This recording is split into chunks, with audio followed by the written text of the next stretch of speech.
TV के साथ बदलते भारत की शान।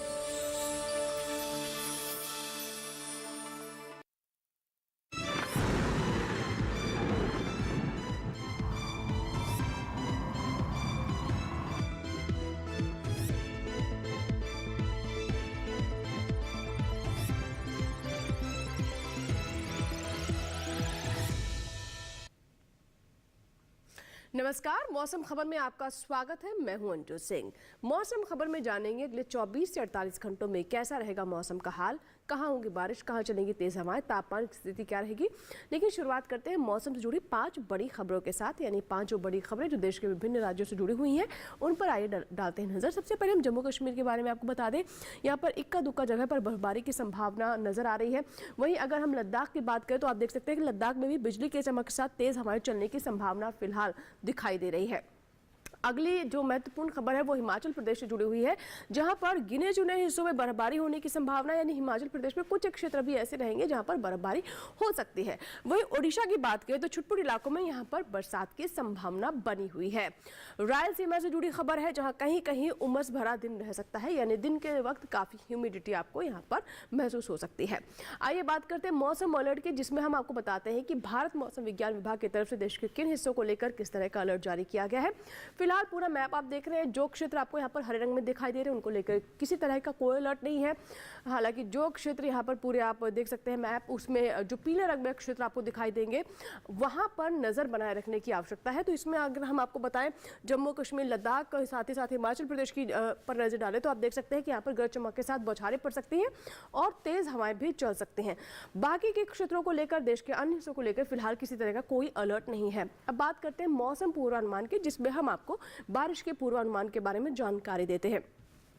तो इसमें आप देख सकते हैं जम्मू कश्मीर, लद्दाख और हिमाचल प्रदेश, उत्तराखंड में कई जगह बरसात हो सकती है। लेकिन वहीं अगर हम पंजाब, हरियाणा, दिल्ली और इसके अलावा हम पूरे उत्तर प्रदेश की बात करें तो यहाँ पर कहीं भी बरसात होने की फिलहाल कोई संभावना बनती नजर नहीं आ रही है। लेकिन जम्मू कश्मीर, लद्दाख, हिमाचल प्रदेश और उत्तराखंड में यहाँ पर कई जगहों पर बरसात हो सकती है। आइए आगे आपको जानकारी देते हैं। इसमें हम पूर्वोत्तर के राज्यों पर अगर नजर डालें तो आप देख सकते हैं कि अरुणाचल प्रदेश में यहाँ पर कई जगह बरसात हो सकती है। लेकिन वही जो बाकी के पूर्वोत्तर के राज्य हैं, जिसमें असम, मेघालय, नागालैंड, मणिपुर, मिजोरम, त्रिपुरा और यहीं अगर हम बिहार और झारखंड और साथ ही आगे पश्चिम बंगाल की बात करें तो इन क्षेत्रों में बारिश होने की संभावना नहीं है।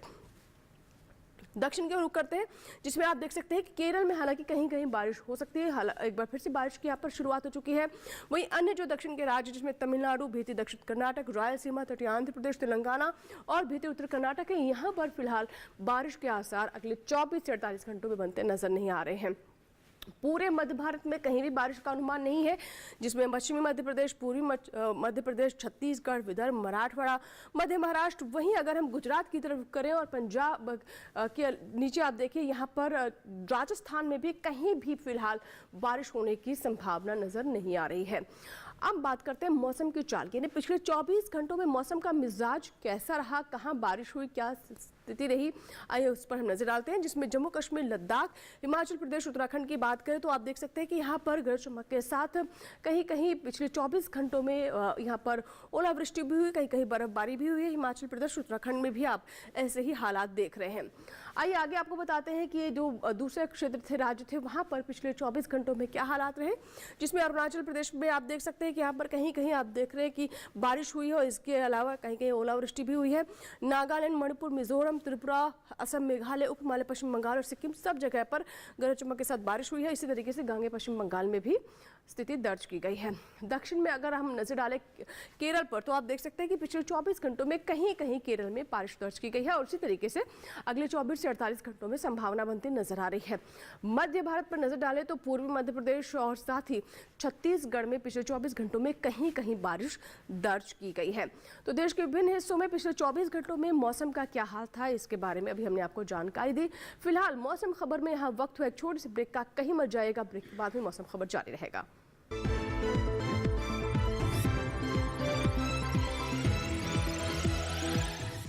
लोहा सिंह, यस सर। लक्ष्मी चंद के ठिकाने का घेराबंदी करो, बागी लोग वहां जरूर आएगा।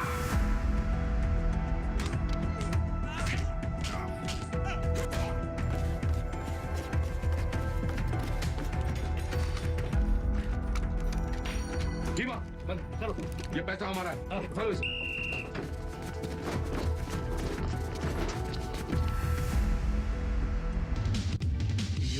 सोमवार से गुरुवार रात 10 बजे सिर्फ डीडी नेशनल पर, देश का पहला चैनल, देश का अपना चैनल।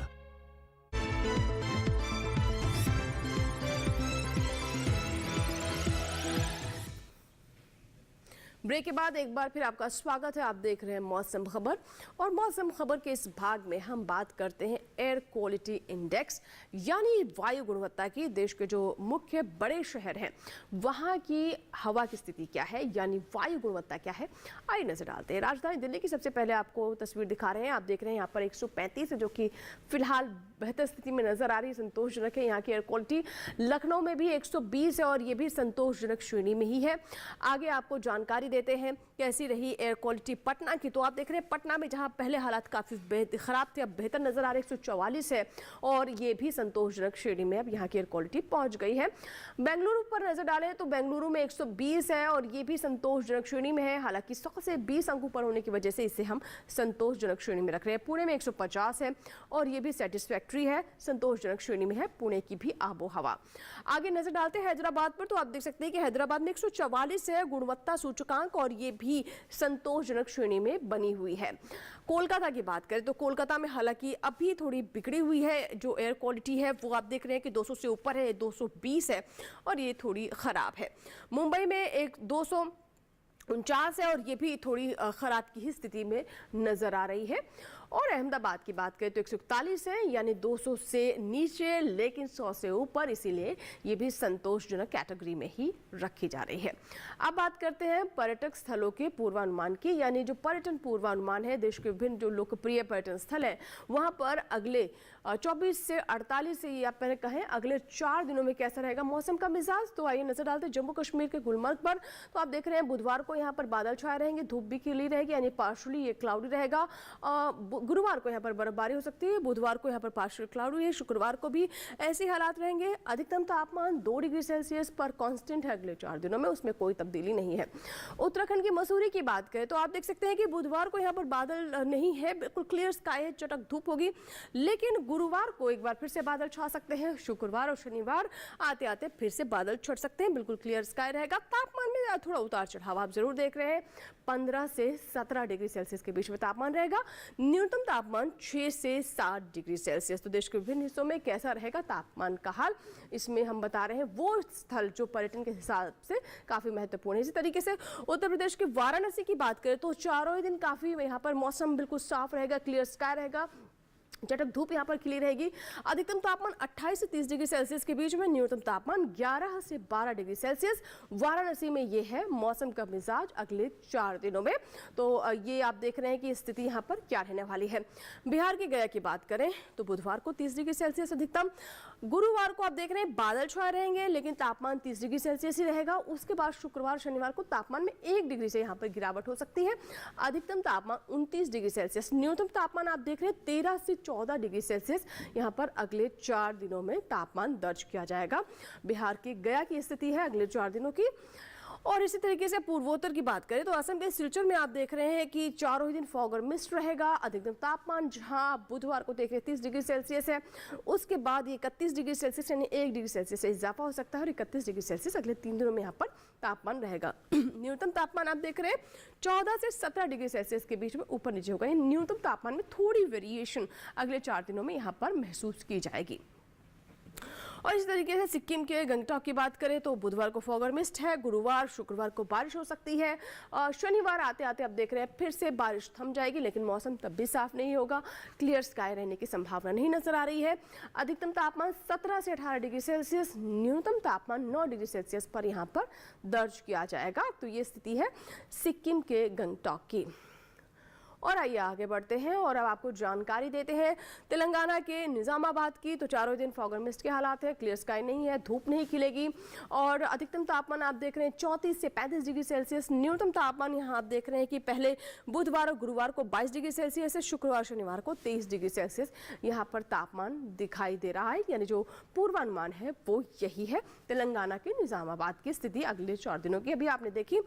और आगे तमिलनाडु के ऊटी की बात करें तो बुधवार, गुरुवार, शुक्रवार यानी चारों ही दिन बादल भी रहेंगे, धूप भी खिलती रहेगी, कहीं कहीं बारिश की भी आशंका थोड़ी थोड़ी बनी रहेगी क्योंकि बादल छाए रहेंगे।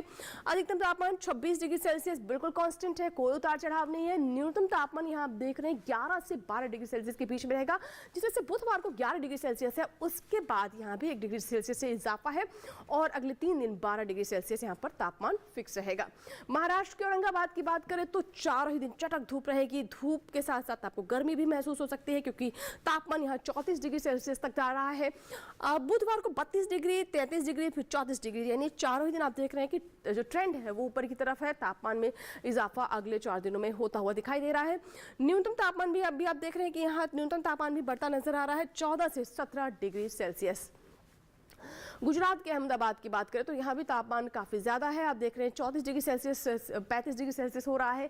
चारों दिन क्लियर स्काई है, काफ़ी धूप रहेगी, चटक धूप रहेगी और इसके साथ ही गर्मी भी आप महसूस करेंगे। न्यूनतम तापमान यहाँ 17 से 19 डिग्री सेल्सियस अगले 4 दिनों में दर्ज किया जाएगा गुजरात के अहमदाबाद में। तो ये तो बात हो रही देश के जो विभिन्न पर्यटक स्थल हैं वहाँ पर कैसी स्थिति रहने वाली है मौसम के हिसाब से। आइए बढ़ते आगे और बात करते हैं खेती किसानी की, जिसमें हम आपको बताते हैं कि मौसम को देखते हुए देश के विभिन्न राज्यों की वहाँ की भौगोलिक स्थिति और वहाँ पर उगाई जाने वाली फसलों को ध्यान में रखते हुए विशेषज्ञों की राय का ध्यान रखना बहुत आवश्यक है। उन्हें ज़रूर आप ध्यान से सुने ताकि आपको अच्छी फसल मिल सके। यानी बुआई से लेकर कटाई तक सभी चरणों में इन बातों का ध्यान रखना बहुत आवश्यक है। आइए देखते हैं आज किस राज्य से जुड़ी विशेषज्ञों की सलाह हम आप तक पहुँचा रहे हैं खेती किसानी में। गुजरात में गन्ने की रुपाई करें, साथ ही गन्ने के खेत से खरपतवार निकालें। गन्ने के खेत में सिंचाई कर सकते हैं। यहाँ धान के खेत से घास फूस निकालें। धान के खेत में जरूरी उर्वरक डालें। धान की रुपाई करें। गुजरात में बैंगन की तुड़ाई कर सकते हैं। बैंगन के खेत में सिंचाई कर लें। इसके साथ ही टमाटर की तुड़ाई करते रहें। किसान टमाटर के खेत में निराई कर सकते हैं। टमाटर के खेत में सिंचाई कर लें। वहीं आलू के खेत में सिंचाई करें। आलू के खेत में निराई करते रहें। गुजरात में प्याज के खेत में सिंचाई कर लें। राजस्थान में सरसों की कटाई कर सकते हैं। किसान चने की कटाई कर लें। इसके साथ ही प्याज के खेत में सिंचाई करते रहें। वहाँ गेहूं के खेत में सिंचाई कर सकते हैं। राजस्थान में काबुली चने की कटाई कर लें। इस समय जौ के खेत में सिंचाई करते रहें। किसान लाल मिर्च की रुपाई करते रहें। किसान भिंडी की बुआई के लिए खेत तैयार कर ले। यही कद्दू की बुआई करें। वहीं मेथी में कीट लगने की आशंका बनी हुई है। ऐसे में मेथी में कीटों से बचाव के लिए कीटनाशक का छिड़काव करें। राजस्थान में उड़द की बुआई कर सकते हैं। साथ ही गोभी की रुपाई कर लें।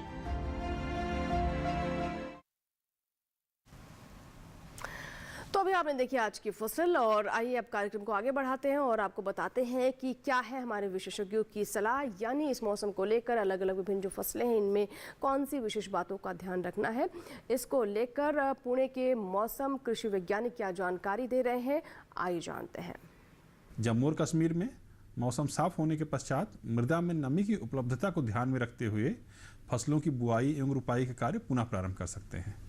उत्तराखंड में आलू की रुपाई के लिए खेत तैयार करने हेतु समय अनुकूल बना हुआ है। पंजाब में बसंतकालीन गन्ने की शीघ्र पकने वाली तथा मध्यम अवधि में पकने वाली किस्म की रुपाई का कार्य जारी रख सकते हैं। हरियाणा में गन्ने की रुपाई का कार्य भी कर सकते हैं। सूरजमुखी तथा गेहूं में सिंचाई का कार्य भी किया जा सकता है। दिल्ली में मूंग एवं उड़द की बुआई के लिए खेत तैयार करते रहें। उत्तर प्रदेश के पूर्वी क्षेत्रों में शाम के समय आवश्यकता अनुसार खड़ी फसलों में सिंचाई प्रदान करें। पश्चिमी उत्तर प्रदेश में बसंतकालीन गन्ने की रुपाई का कार्य जारी रख सकते हैं। साथ ही लोबिया की बुआई का कार्य भी किया जा सकता है। मध्य प्रदेश में मूंग और उड़द की बुआई का कार्य भी कर सकते हैं। छत्तीसगढ़ में समय पर बोए गए गेहूं में फ्लावरिंग तथा मिल्क अवस्था में सिंचाई प्रदान करें। बिहार में मूंग और उड़द की बुआई का कार्य भी कर सकते हैं। उड़ीसा में परिपक्व सरसों की कटाई तथा हल्दी की खुदाई कार्य किया जा सकता है। पश्चिम बंगाल में परिपक्व पत्ता गोभी की कटाई कार्य जारी रख सकते हैं।